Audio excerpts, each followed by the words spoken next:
Rádio Brasil Central. 7 horas em Goiânia, horário brasileiro de verão.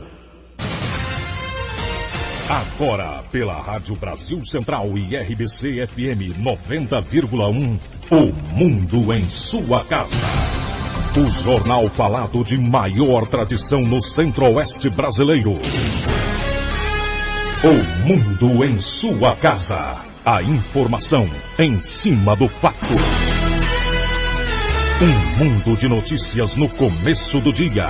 O Mundo em Sua Casa tem a marca da Rádio Brasil Central e da RBC FM 90,1. Hoje é terça-feira, dia 30 de outubro de 2012. Bom dia a você, ouvinte. Bom dia, Écio Santana. Bom dia, Karine Pinheiro. Bom dia para você ligado no Mundo em Sua Casa em todo o Brasil. O Mundo em Sua Casa. Confira agora as manchetes de hoje. PM apreende 200 quilos de maconha em Senador Canedo. Delegado federal assume a segurança pública. Governo tenta explicar causas da sequência de apagões no Brasil. Ministério Público do Rio quer responsabilizar mães por colaborar com prostituição de filhas. Neymar é representante brasileiro na lista de melhores do mundo da FIFA. Arthur Neto deixa o Atlético. Goiás tenta voltar à liderança do Brasileiro da Série B. O Mundo em Sua Casa. Tempo e temperatura. A previsão do tempo para hoje em Goiânia é de céu claro a parcialmente nublado com névoa seca. A temperatura máxima poderá chegar aos 38 graus. E a umidade relativa do ar fica entre 50% e 15%. Agora aqui no Parque Santa Cruz os termômetros já assinalam 22 graus. O Mundo em Sua Casa. Manchetes dos jornais brasileiros. O Globo, o recado das urnas. Norte e Nordeste derrota PT e reanima oposição.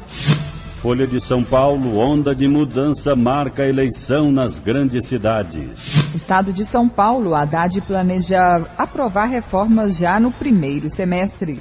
Correio Brasiliense, o dia em que o Sandy parou Nova York. Valor econômico, plano prevê investimento de 43 bilhões de reais em portos. Estado de Minas, Grande Belo Horizonte. PT ganha mais cidades, mas perde poder. Jornal do Comércio, Rio Mar chega com até 9 mil empregos. 0 hora, mais roubos de carro e menos homicídios no Rio Grande do Sul.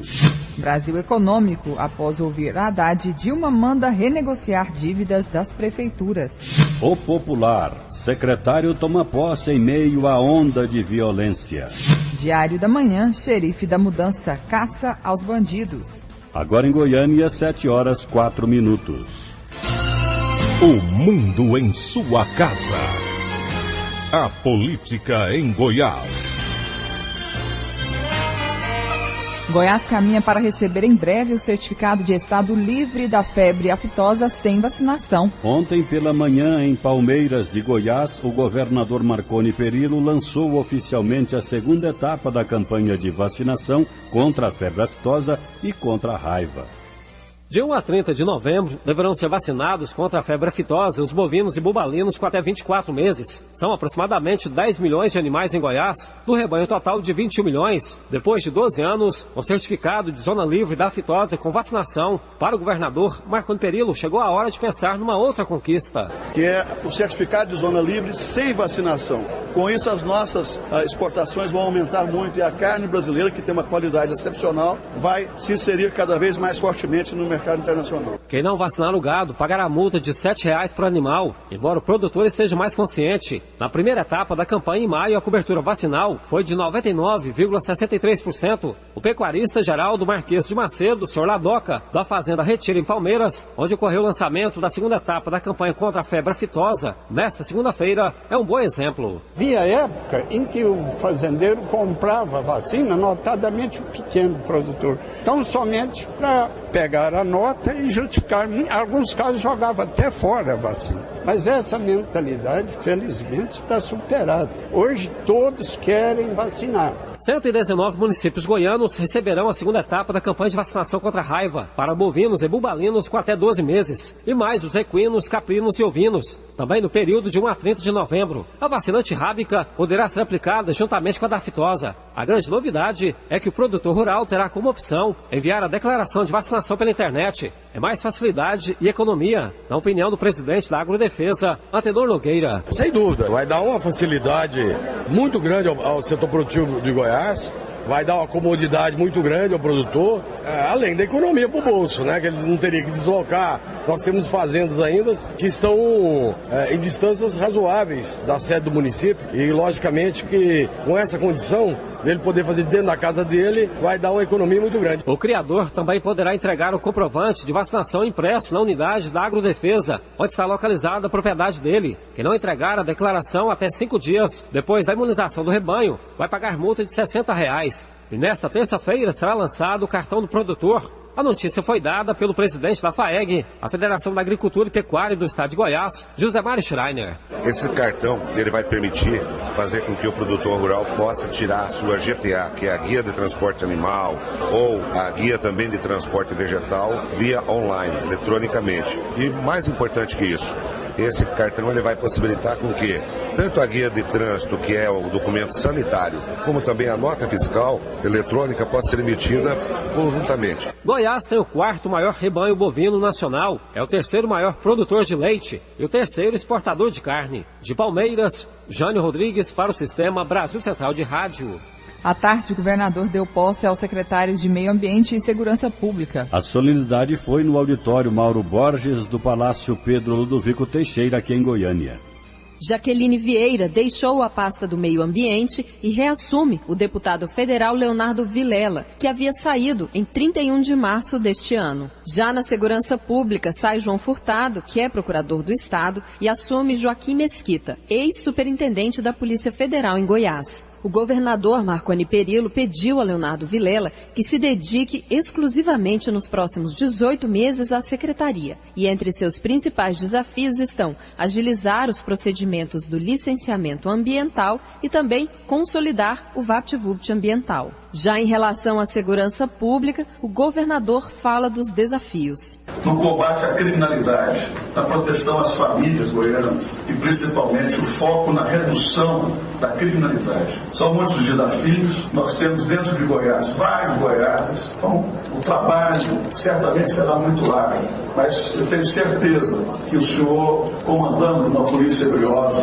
correta, honesta, bem treinada, haverá de conquistar os melhores resultados com o meu irrestrito apoio. João Furtado entregou um relatório de gestão ao governador e também informações da secretaria e números da violência no estado para o novo secretário. Furtado diz que deixa a pasta com o sentimento de dever cumprido. Se você quiser quantificar esse dever em números, vai ser mais difícil. Mas se você quiser quantificá-lo por dedicação, por zelo, por o trabalho incansável, sim, eu me sinto recompensado por ter tido essa oportunidade de gestão. O novo secretário comentou o desafio que vai enfrentar, pois seu nome não foi unanimidade entre as entidades que representam a segurança pública no estado.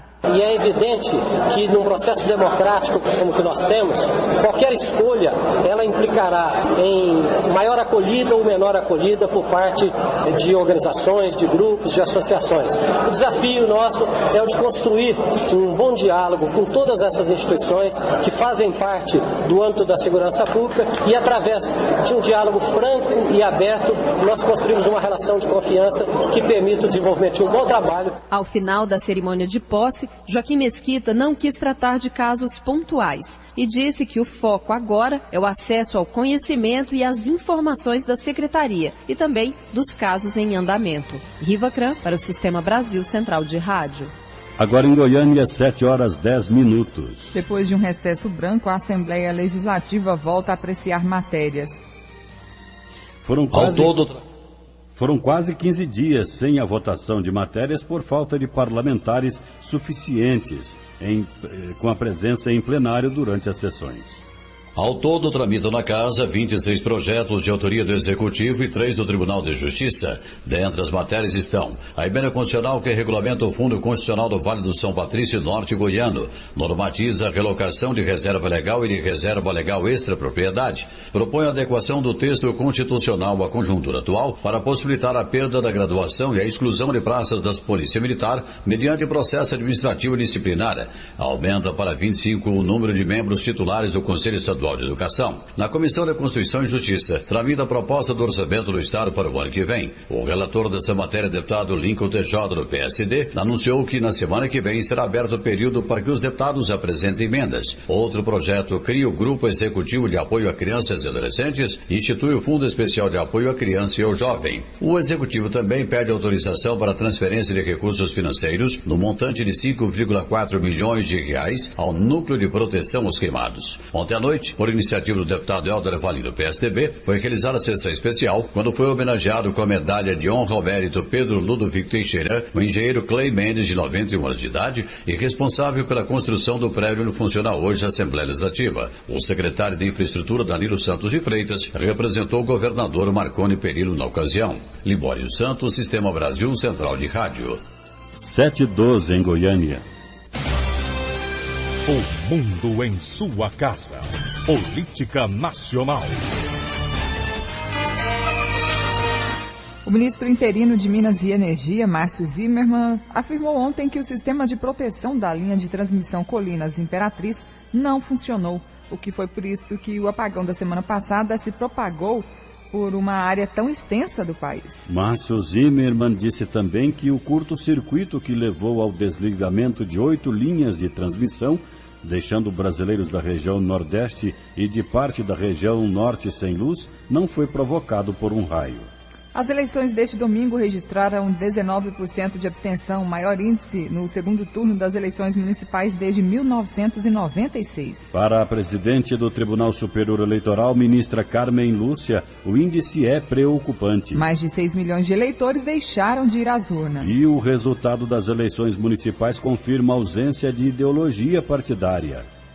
A falta de ideologia partidária é ruim para o cenário político do país, critica o presidente da Associação Brasileira de Consultores Políticos, Carlos Maianelli. Maianelli analisou o resultado do segundo turno das eleições municipais e afirmou que há uma tendência da escolha do candidato com base na imagem e nas propostas do político, e não do programa partidário. Nós, infelizmente, no país não temos partidos ideológicos, né? O único partido que há muito tempo deixou de ser ideológico era o PT. E então você tem pessoas, você vota em pessoas, é número e nome. O que se coloca na campanha, o que se induz a pensar é que você tem uma pessoa compromissada com o programa dele, um programa de governo e não um programa partidário, e você acaba sendo obrigado a optar por isso. Para o consultor político, esse cenário é prejudicial para a democracia. De acordo com Maianelli, os partidos também escolhem os candidatos que irão concorrer, tendo em vista interesses próprios e acordos internos.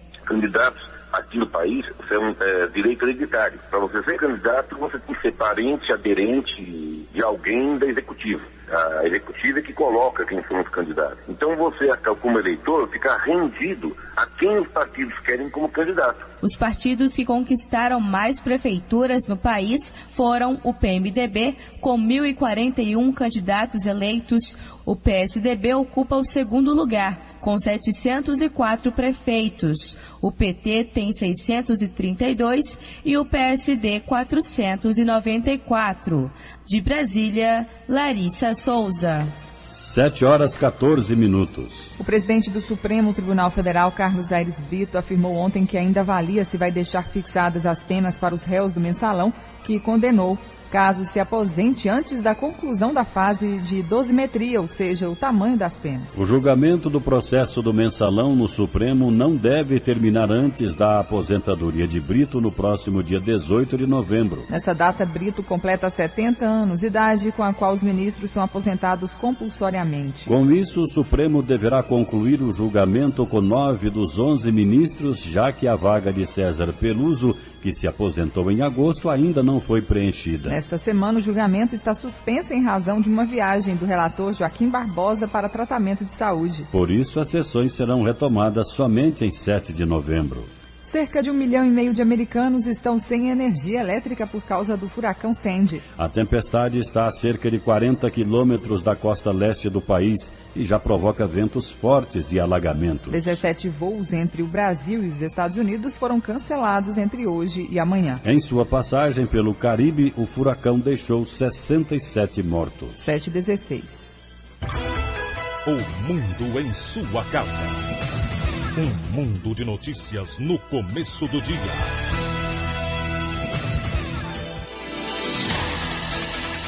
Dois homens foram detidos suspeitos de traficar maconha no residencial Laranjeiras, em Senador Canedo. Ontem à tarde, a Polícia Militar encontrou 200 quilos de maconha, uma balança de precisão e uma prensa na casa de Adenilson Pereira da Silva, de 30 anos. O irmão do suspeito, Carlos Pereira da Silva, de 21 anos, foi encontrado com um revólver calibre 38 com 5 munições e também foi detido. Adenilson, que já tem passagem por tráfico, pode ser autuado pelo mesmo crime. E o irmão por posse ilegal de arma de fogo. Acusada da morte do próprio filho, muda a versão do crime em depoimento no Fórum de Aparecida de Goiânia. Andresa Prado de Oliveira prestou depoimento nesta segunda-feira na 4ª Vara Criminal de Aparecida de Goiânia e mudou a alegação sobre o que teria provocado a morte do filho dela, de apenas 1 ano.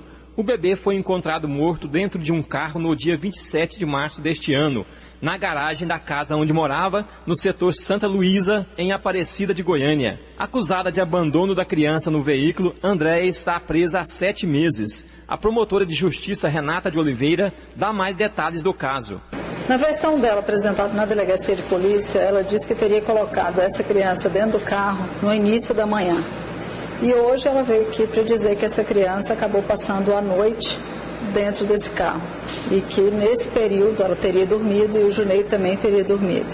Então agora nós vamos analisar diante dos laudos, das perícias, ainda tem perícia que falta, estamos esperando do Instituto de Criminalística para poder ver qual a versão e o que realmente aconteceu naquele dia. A promotora diz ainda como fica a investigação a partir de agora.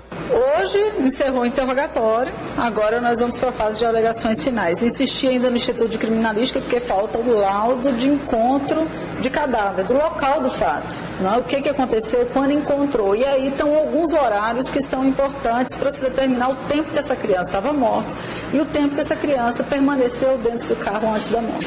Além de Andresa, também prestaram depoimento no Fórum de Aparecida 2 peritos criminais e testemunhas, José Cláudio Rocha e Luzia Ana dos Santos, que afirmaram ser a acusada uma mãe dedicada. Wilton Vieira, para o Sistema Brasil Central de Rádio. 7h18. E agora a participação ao vivo do repórter Libório Santos. Bom dia. Bom dia. Como sempre fazemos, agora o nosso giro pelas rodovias goianas. Últimas 24 horas, 28 acidentes, 19 feridos e uma vítima fatal. Tivemos apenas um acidente grave. Foi uma colisão traseira BR-060, quilômetro 115, entre Goiânia e Anápolis. 2 caminhões, Volvo, placa BTR 4226 de Barreto, São Paulo. O motorista Jorge Anacleto, 51 anos, vítima fatal. O segundo veículo, Scania, placa MGA 7928 de Palhoça, Santa Catarina. O motorista saiu ileso. Libório Santos, Sistema Brasil Central de Rádio. O mundo em sua casa. Um mundo de notícias no começo do dia.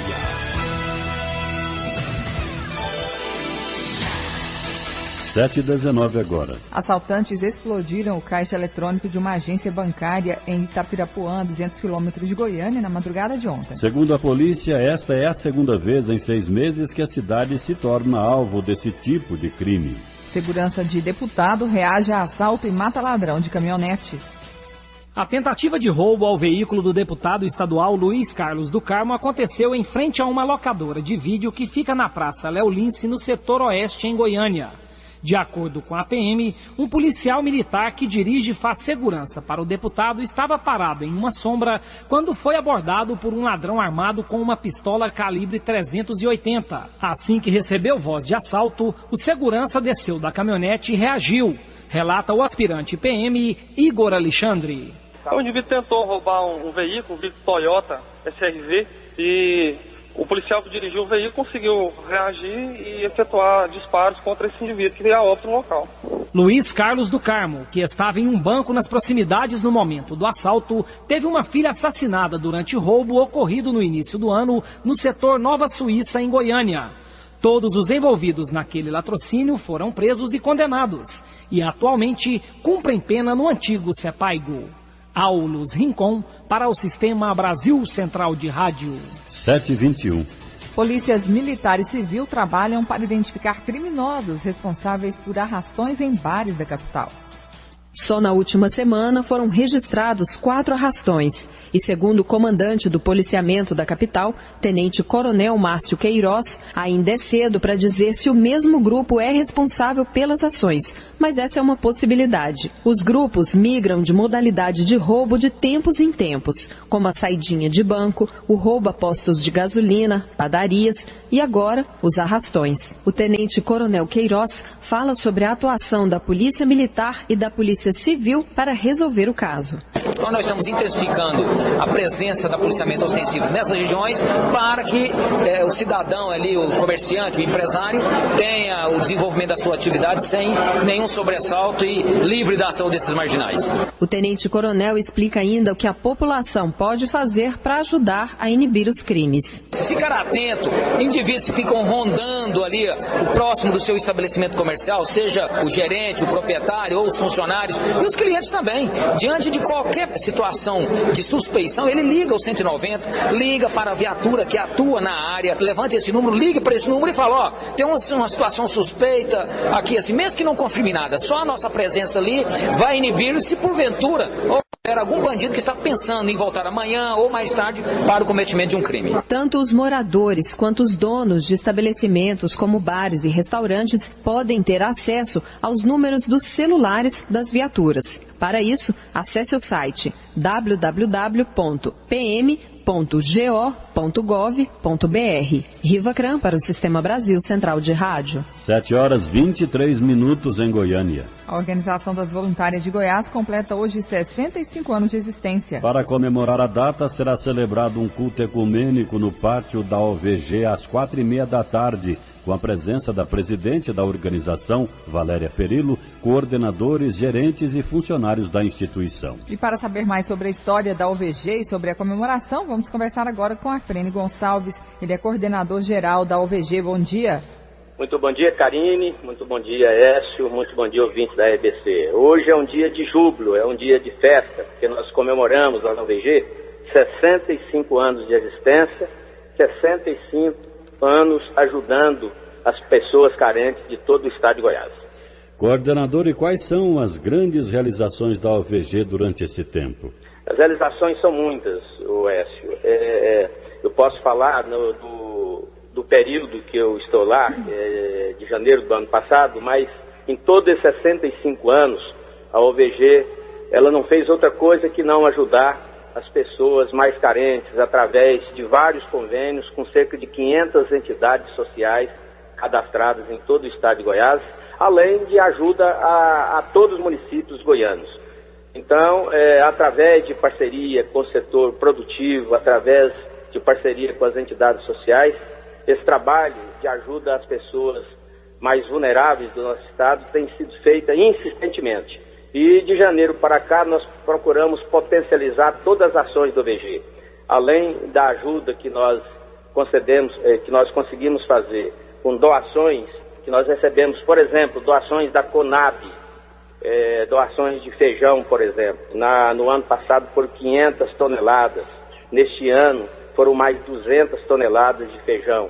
E através também do arroz, que é a Ceagro, nos repassa, o arroz que é a contrapartida da lavoura comunitária. Quer dizer, neste ano foram quase 300 toneladas também que foram repassadas ao OVG, que foram repassadas às entidades cadastradas. Além das várias parcerias, por exemplo, a Federação de Goiânia de Futebol tem uma parceria com o governo de Goiás do programa Show de Bola. Quer dizer, neste ano foram mais de 100 toneladas também. Além das doações que nós recebemos das empresas, por exemplo, produto perecível, que às vezes vai vencer aí num prazo de 20, 30 dias, esses produtos são nos repassados e nós nos repassamos às entidades cadastradas, sempre com a observação de que aquele produto tem que ser consumido dentro do prazo de validade. Então, isso no que pertine a produtos alimentares.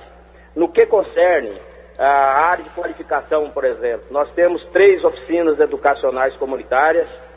No ano passado, foram quase 2.000 jovens qualificados que foram preparados para o mercado de trabalho.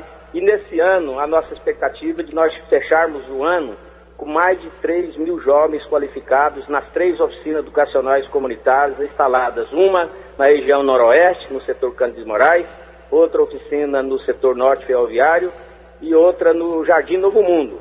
Além do centro de qualificação profissional, que nós temos o curso de inglês, português e inglês instrumental, além de matemática, montagem e manutenção de computadores.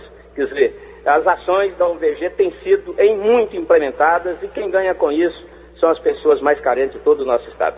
Quais são os principais desafios da UVG daqui para frente? O desafio é continuar crescendo e inovando nas nossas ações. Nós, tão logo assumimos, nós publicamos um edital no site do OVG, promovendo o recadastramento de todas as entidades. E quase 300 já foram recadastradas, as que ainda não foram estão preparando documentação, porque nós temos que ter a convicção de que a ajuda que nós estamos que nós estamos conferindo a essas entidades, nós temos que ter certeza de que essa ajuda está indo às pessoas que realmente precisam. Então é muito importante que as entidades que recebem esse benefício estejam legalizadas, estejam cadastradas no OVG. Então essa é uma das inovações. Além das oficinas educacionais comunitárias, que nós temos procurado, como eu disse, inovar as nossas ações, porque de um lado nós temos um mercado de trabalho que é muito carente de mão de obra qualificada. De outro lado, são muitos jovens que estão desempregados. Então a OVG entra justamente para encurtar essa distância, nessa lacuna, para preparar os jovens para que eles estejam em condições de ingressar nesse mercado de trabalho que é pujante. O estado de Goiás é o estado que mais tem gerado emprego no Brasil nos últimos anos. Os índices nos confirmam isso. Então nós temos que preparar esses jovens para que eles possam ter algo de bom para fazer, para não ficar vulneráveis, né, ao mundo do crime, no mundo das drogas, que tanto tem avançado, né, em todo o país, e em Goiás não é diferente. O culto ecumênico às 4h30 da tarde de hoje é apenas um ponto. Quais as outras atividades para comemorar a data, coordenador? Não, será uma comemoração simples. Nós teremos lá, como você já informou, a presença da nossa presidente Valéria Perillo, nós teremos lá os colaboradores e também algumas entidades que recebem os benefícios do OVG e também aqueles empresários, aqueles parceiros que nos repassam, né, as doações para nós ajudarmos também essas entidades que lá são cadastradas. Será uma solenidade simples para não passar em branco, mas a comemoração que eu acho mais importante são as nossas ações, que são muito efetivas e sempre voltadas, como eu disse inicialmente, para aquelas pessoas mais vulneráveis, pessoas mais carentes, que eu tenho certeza que a OVG tem cumprido fielmente esse papel de ajudar aqueles que mais precisam. Coordenador-geral da OVG, Afrene Gonçalves, obrigada pela sua participação aqui no Mundo em Sua Casa. Bom dia.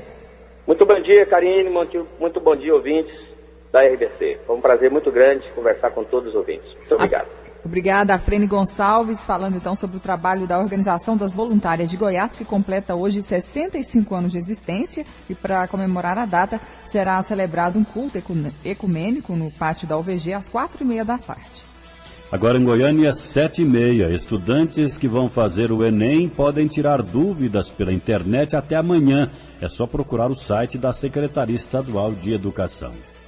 Pela primeira vez, a Secretaria disponibiliza uma plataforma digital com as questões das provas anteriores do Enem. Com o programa, cerca de 10 mil alunos podem acessar o site com exercícios e vídeos e ainda fazer perguntas sobre a matéria que não entenderam, recebendo os comentários e as considerações de profissionais. A Maratona Enem 2012 está sendo realizada em toda a rede estadual. Quem não tem acesso à internet pode usar o computador da escola, que mantém um professor para orientar os alunos. O assessor de novos projetos da Superintendência de Programas Educacionais e Especiais da SEDUC, Tiago Vinhal, afirma que a ferramenta é uma nova forma de treinar conhecimentos. Para a grande maioria dos nossos alunos, essa plataforma representa o primeiro contato com as questões no estilo Enem, com bastante interpretação de texto, bastante questões cuja resposta às vezes sai de um conhecimento do conteúdo junto com a análise daquela questão mesmo, do enunciado da questão, do texto que vem junto. É algo que a gente também sabe que as escolas particulares fazem bastante, que é resolver exercícios em cima das questões daquele tipo de vestibular que o aluno está interessado em fazer. A gente está tentando fazer algo parecido para aumentar a competitividade dos nossos alunos. A gente está dando para eles uma chance maior de se darem bem no exame, conhecendo previamente como são as questões, como é o clima de se fazer um Enem, entendeu? Quais são os tipos de enunciados, os macetes para se resolver as questões. Essa é a importância. O site da Maratona Enem 2012 é o www.edugo.com.br. As provas estão marcadas para sábado e domingo próximos. Karine Pinheiro para o Sistema Brasil, Central de Rádio. 7h31. População do setor Garavelo, em Aparecida de Goiânia, vai receber ação educativa de combate à dengue. As atividades acontecem hoje e amanhã, quarta-feira, e terão início logo mais a partir das 8 horas da manhã, com a visita dos agentes de combate à dengue nas residências, comércios e escolas da região. A conscientização será feita por meio de panfletagem e entrega de cartazes e gibis educativos. De acordo com a Vigilância em Saúde Ambiental da Secretaria de Saúde do município, a região do Garavelo foi a que registrou este ano o maior número de notificações de casos de dengue em toda a cidade. Dos 6.177 casos notificados até a semana passada, 240 ocorreram no Garavelo, explica a diretora do Departamento de Epidemiologia de Saúde Ambiental de Aparecida de Goiânia, Vânia Cristina Oliveira. Nós já realizamos essa ação em 39 bairros, estamos fechando no Garavelo por ser o bairro que tem o maior número de notificação. A gente já tem 240 casos de dengue só na região do Garavelo, notificados.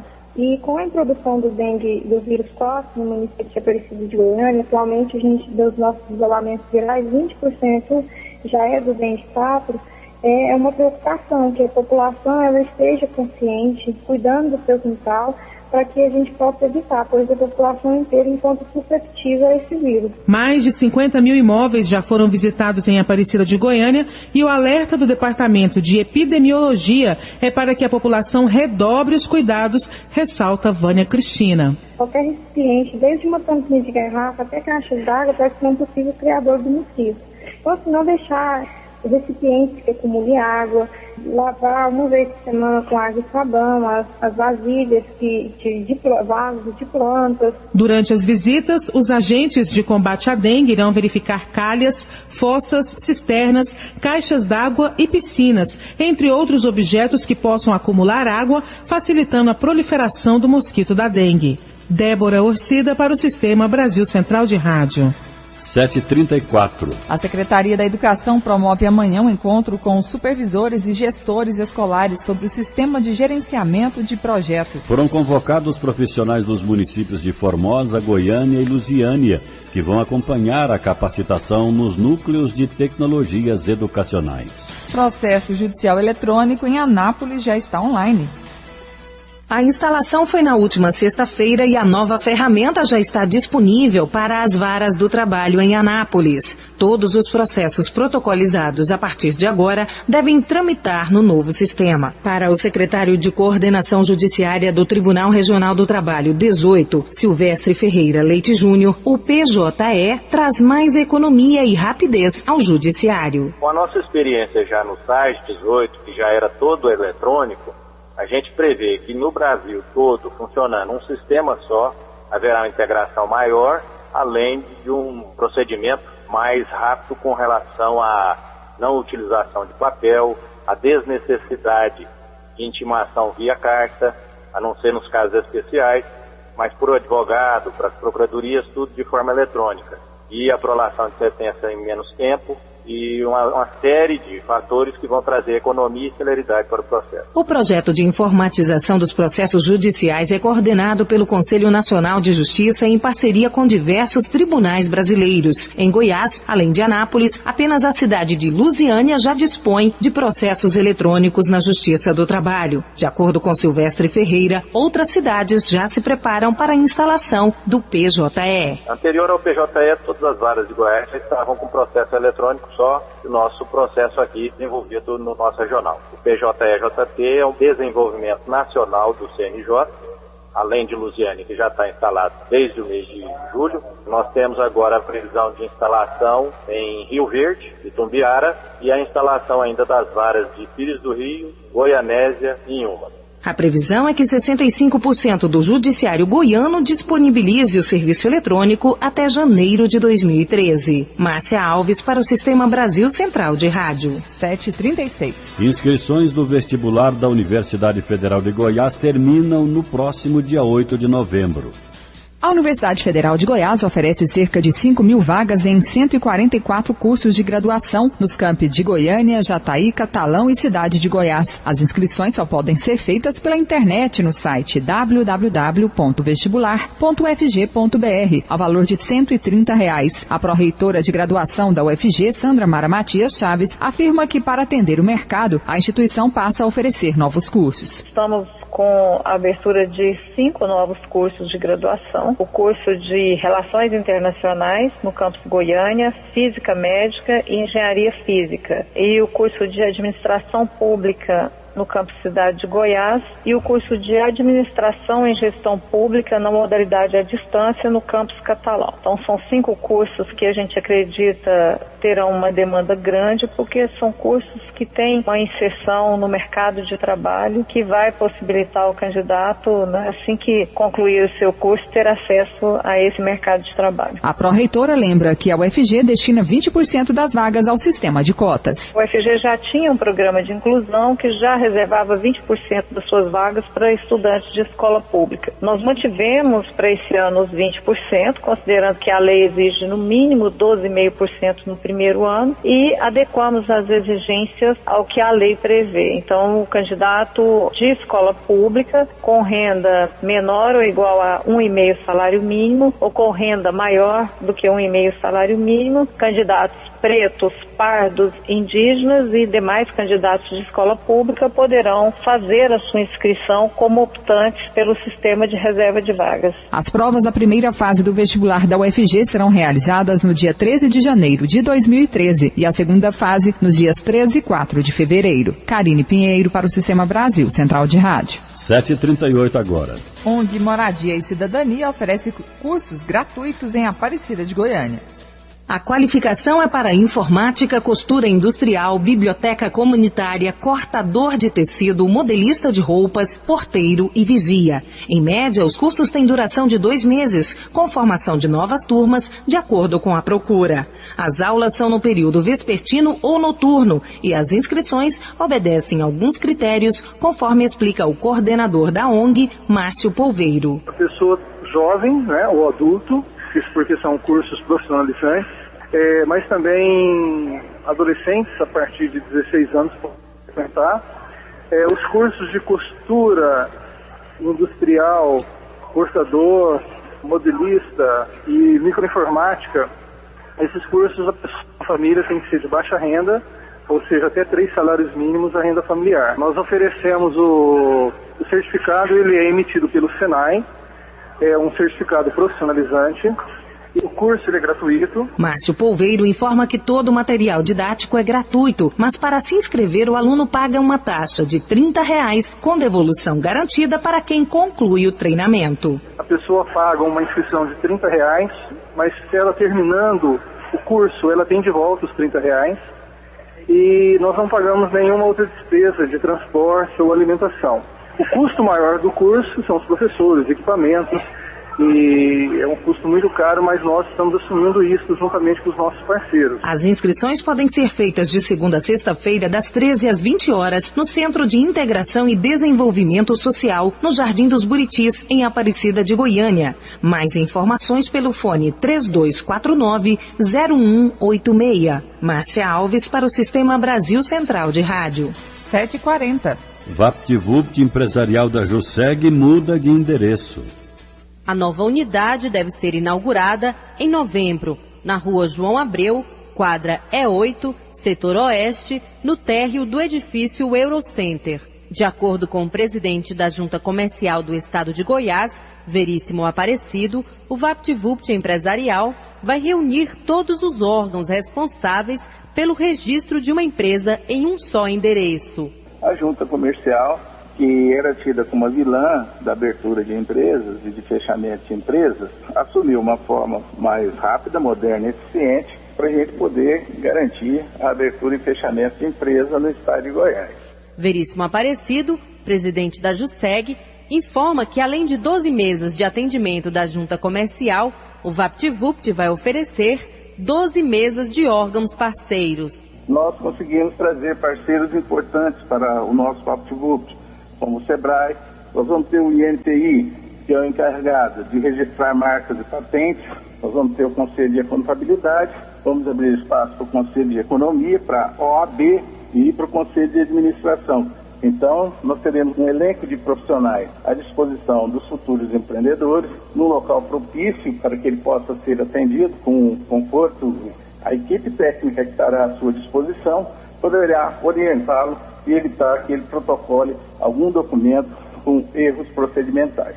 A nova unidade do VaptVupt vai ter a missão de permitir a abertura de uma empresa simples em 24 horas. Patrícia Almeida para o Sistema Brasil Central de Rádio. 7h42. A seguir as notícias do esporte com José Calazans. O mundo em sua casa. Mesmo quando não está chovendo, o mosquito da dengue continua transmitindo a doença. Então faça chuva ou faça sol, o combate não pode parar. Toda semana tire 10 minutos para fazer a sua parte. Elimine a água parada, deixe caixa d'água bem tampada e nada de garrafas ou pneus dando sopa para o mosquito. Se você ficar parado, o tempo pode ficar feio, porque a dengue mata. Secretaria de Saúde, SUS e Governo de Goiás. O mundo em sua casa. O jornal falado de maior tradição no Centro-Oeste brasileiro.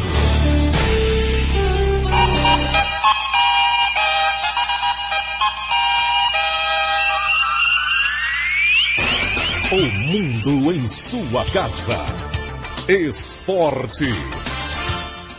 Bom dia. Goiás volta a jogar no Serra Dourada para tentar reassumir a liderança da Série B. O Goiás entra em campo logo mais às 9 da noite, abrindo mais uma rodada do Campeonato Brasileiro. Enfrenta o Ipatinga no estádio Serra Dourada. Tem 67 pontos.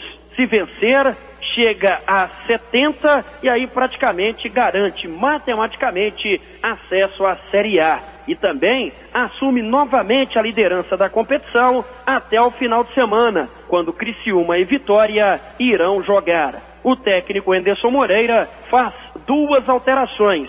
Na lateral direita, Vitor está suspenso, entra Peter. E no ataque, Ricardo Goulart cumpriu suspensão e está de volta à equipe esmeraldina. Ricardo Goulart, que é o artilheiro do Goiás na temporada.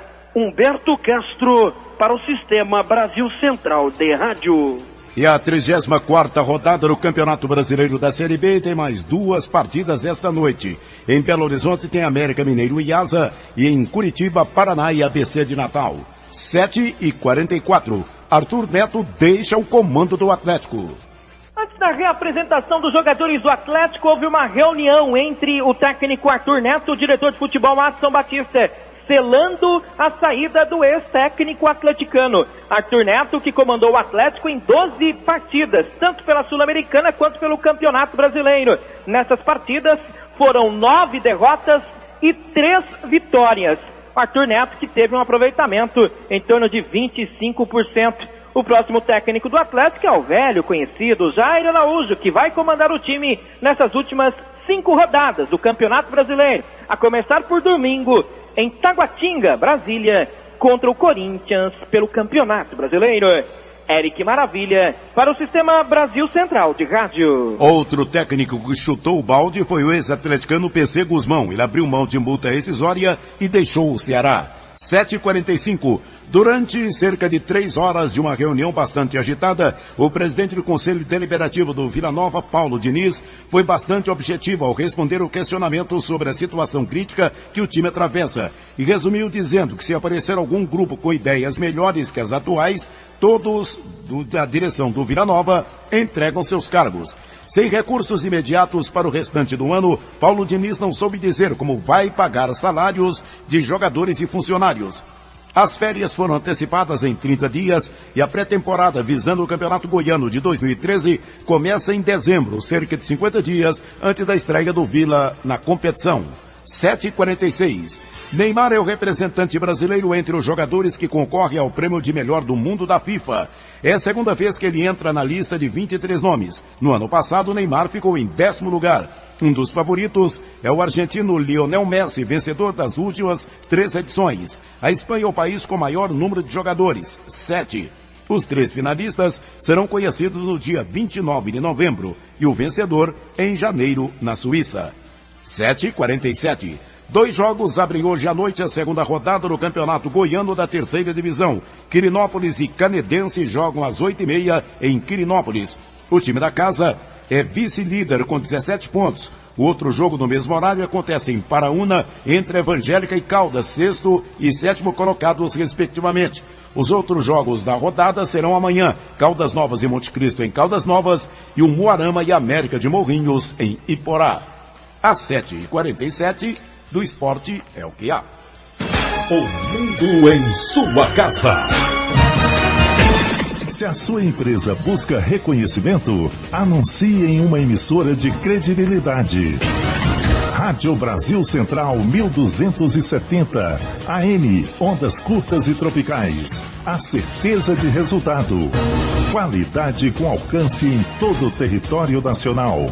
Ligue 3201-7686. Rádio Brasil Central, comunicando com o mundo. O mundo em sua casa. A informação em cima do fato. O governador Marconi Perillo assina protocolo de intenções entre o governo do estado e a Vida e Energia Distribuidora de Gás Liquefeito de Petróleo para a implantação de uma unidade no município de Guapó. A solenidade será realizada hoje às 14h na sala de reuniões do Palácio Pedro Ludovico Teixeira, aqui em Goiânia. 7h48. Indústria goiana cresce enquanto o país desacelera. E para manter esse crescimento, as empresas exigem capacitação. Olha os investidores voltados para Goiás. Nos últimos anos, grandes indústrias em diversos ramos se instalaram no estado. Motivos? Programas de atração do governo e algumas cidades que também oferecem até o terreno. O estado ainda é rico em matéria-prima e a posição geográfica apropriada para a logística de mercado. Não é para menos que as empresas se interessam pelo investimento em solo goiano. De acordo com o Instituto Brasileiro de Geografia e Estatística, o IBGE, nos últimos 12 meses, a indústria em Goiás cresceu 7%. No país, o crescimento foi de apenas 1,5%. Se o resultado nacional não fosse tão negativo, Goiás ainda estaria em uma posição muito mais avançada, como explica o coordenador da Federação da Indústria e Comércio de Goiás, Wellington Vieira. Para nós de Goiás é muito bom, agora seria melhor se o país também estivesse crescendo, que aí nós estaríamos crescendo muito mais. A gente tem observado que desde 2007 o estado de Goiás tem crescido bem acima da média. Teve uns nos anos 2000 a gente teve uns 2 anos que a gente cresceu pouco, mas em geral a gente vem crescendo bem acima da média do país. A indústria goiana tem crescimento diversificado. O setor farmacêutico se destaca. Até agosto de 2012, cresceu 19,3%, seguido pela indústria mecânica com fabricação de máquinas e equipamentos. mas ainda depende da importação de algumas peças. Outro ramo que sempre atraiu investidores para Goiás e que agora retoma o vigor é o da confecção de roupas. Com incentivo fiscal, o Estado tem concorrência e impede igualdade com outras cidades brasileiras. É um setor expressivo no Estado, porque ele gera muito emprego.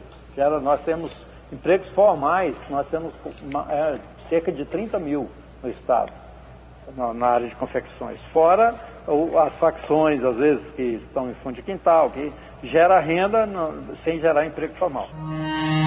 Apenas uma grande indústria nacional no ramo da confecção tem em Goiás 280 microempresas que fornecem matéria-prima. A empresa tem uma exigência: só fecha contratos com os pequenos empresários que recebem capacitação gerencial do Sebrae, o que tem ajudado ainda mais nessa evolução.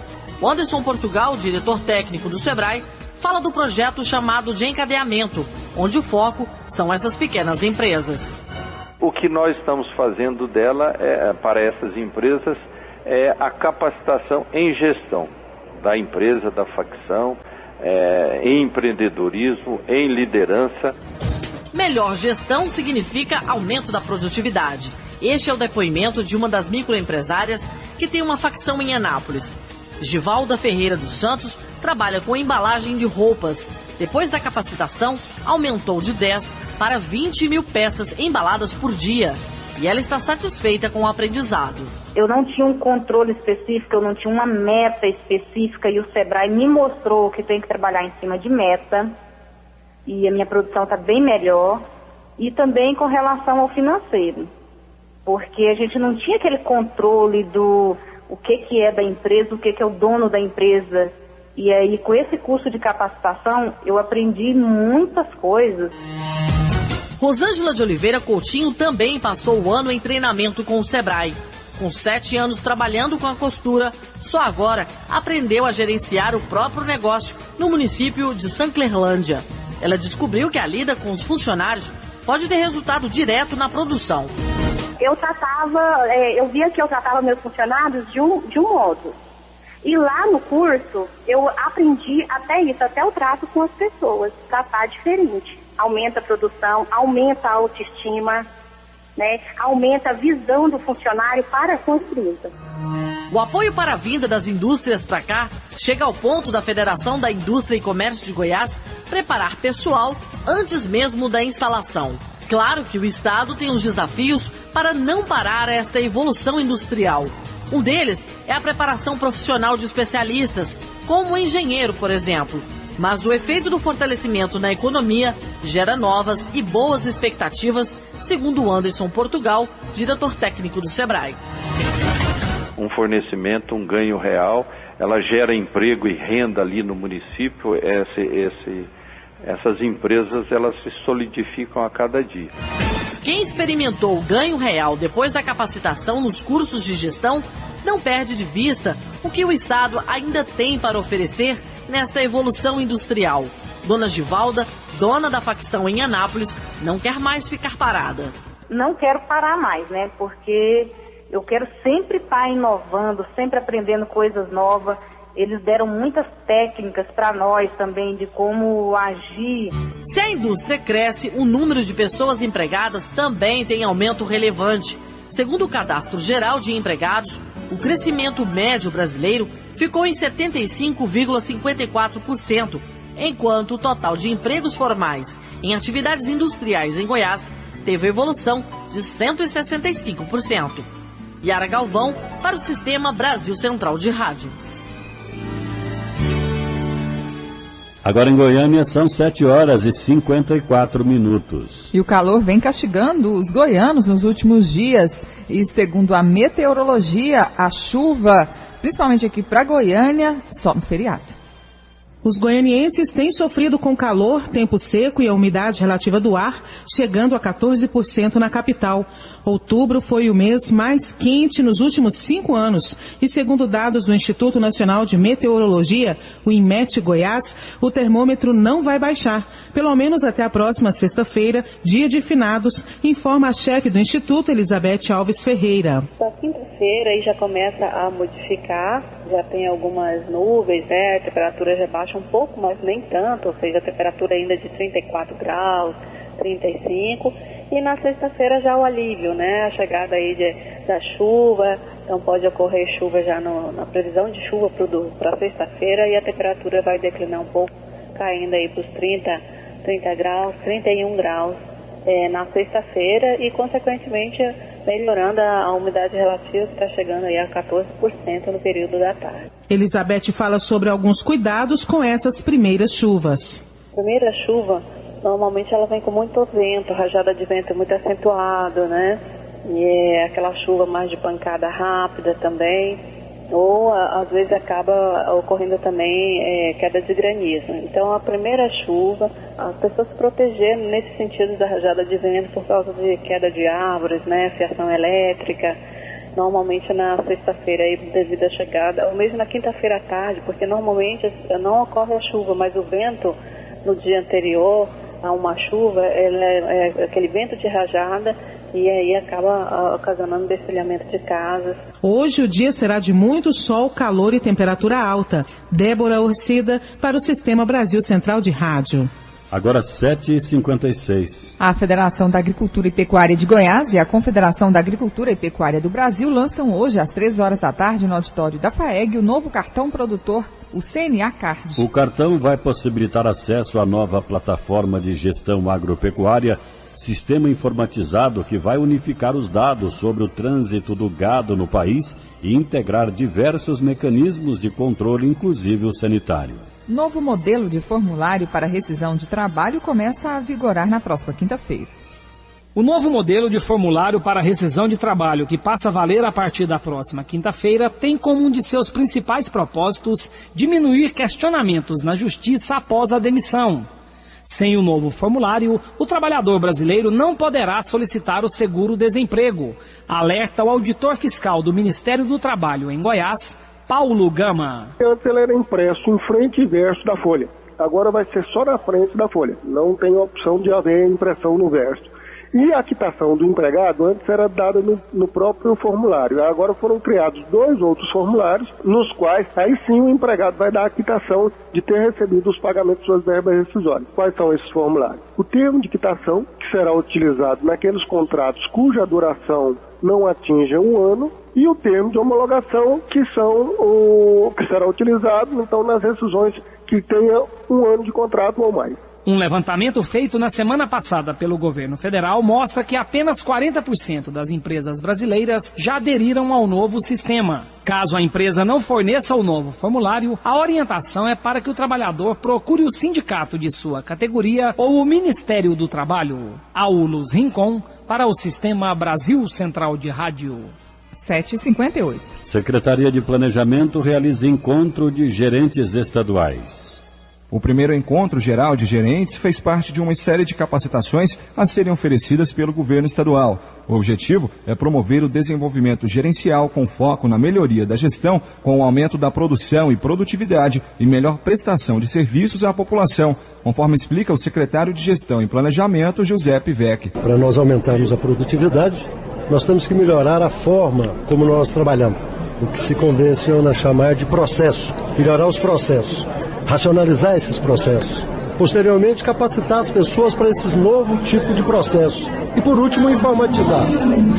Tudo isso no intuito de cada vez mais aumentar a produtividade, ou seja, fazer mais com o mesmo custo hoje. Participaram do encontro cerca de 800 gerentes, dos quais 790 passaram por seleção de meritocracia. Isso já está fazendo diferença na administração pública. Significa que nós estamos profissionalizando, estamos escolhendo pessoas melhores para poder fazer os melhores serviços. Os gerentes assistiram palestras de diversos temas, como liderança e gestão de resultados, gestão de pessoas e qualidade no atendimento e orçamento e finanças. Paulo Henrique Santos, para o Sistema Brasil Central de Rádio. 8 horas em Goiânia, uma última notícia. A polícia do Rio de Janeiro está procurando envolvidos na exploração de menores para prostituição na favela da Rocinha. O Ministério Público quer responsabilizar as mães das adolescentes. Demian Alves Lopes está preso no complexo de Bangu, na zona oeste do Rio. O crime ele mesmo anunciava. Agora o Ministério Público quer investigar as mães das meninas que eram agenciadas por Demian. Se ficar comprovado que elas incentivavam ou eram coniventes com a exploração das próprias filhas, essas mães podem perder a guarda das meninas. 8 horas e termina mais uma edição do Mundo em Sua Casa, que teve a apresentação de Karine Pinheiro e Écio Santana. Redação e edição, Adam Mendes, Antônio Correia e Marcelo Cabral. Direção de estúdio, Luzeni Gomes. Chefes de reportagens, Ione Chagas e Almir Costa. Operação de áudio, Otair José. Gerência do Sistema de Rádio, Sueide Barbosa. Direção de Tele-Rádio-Difusão, Abadia Lima. O Mundo em Sua Casa volta amanhã às 7 horas. Bom dia, Karine. Bom dia, até amanhã. Este foi, pela Rádio Brasil Central e RBC FM 90,1, O Mundo em Sua Casa. O jornal falado de maior tradição no Centro-Oeste brasileiro. O Mundo em Sua Casa. A informação em cima do fato. Um mundo de notícias no começo do dia. O Mundo em Sua Casa voltará sempre com a marca da Rádio Brasil Central e da RBC FM 90,1.